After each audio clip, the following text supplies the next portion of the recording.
Alan Turing. Turing est né le 23 juin 1912. C'était un célèbre mathématicien et cryptologue. Il est connu mondialement pour avoir réussi à décrypter Enigma, qui est une machine qui permettait aux Allemands de communiquer les attaques durant la Seconde Guerre mondiale.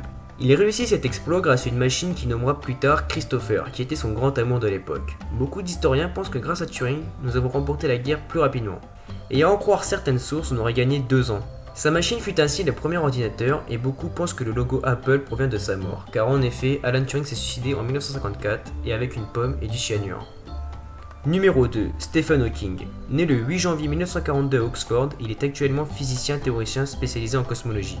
Cependant, il a connu une vie très difficile. En effet, il est atteint de sclérose latérale amyotrophique qui est une maladie dégénérative qui le paralyse entièrement. Mais ses capacités neuronales restent actives, ce qui lui a permis d'élaborer le temps d'une toute autre façon, grâce au trou noir, qui le fascine. Il a d'ailleurs élaboré une théorie sur le fait qu'un trou noir aurait pu être la cause du Big Bang.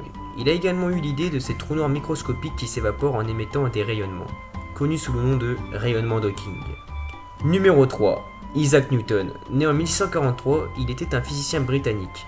Il est une figure emblématique des sciences. Il est surtout reconnu pour avoir fondé la mécanique classique, pour sa théorie de la gravitation universelle et le calcul infinitésimal.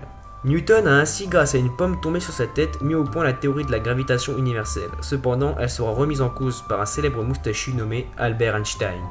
Numéro 4. Albert Einstein. Né le 14 mars 1879 en Allemagne, il est à l'origine de la théorie de la relativité restreinte et générale, respectivement mise en place en 1905 puis en 1915. Einstein, dans son postulat sur la relativité restreinte, décrit que le temps se comporte différemment en fonction de la vitesse et de la gravitation.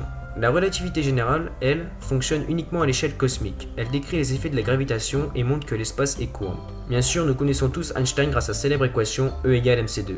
Numéro 5. Marie Curie. Née le 7 novembre 1867 dans un vieux quartier de Varsovie, son père est professeur de mathématiques et de physique et sa mère est institutrice. En 1911, elle décrocha le prix Nobel de chimie grâce à ses travaux sur la découverte du radium, qui est un élément chimique radioactif qui finira par la tuer quelques années plus tard. Elle sera la seule femme présente au mythique congrès de Solvay de cette même année. Là-bas, elle discutera avec Ernest Rutherford et une jeune étoile montante de la physique théorique, Albert Einstein, avec qui elle restera très liée. Voilà ce qui conclut cet épisode sur les 5 scientifiques qui ont changé le monde. N'hésitez pas à me dire dans les commentaires si vous voulez un épisode 2 sur 5 autres scientifiques. Comme dit au début de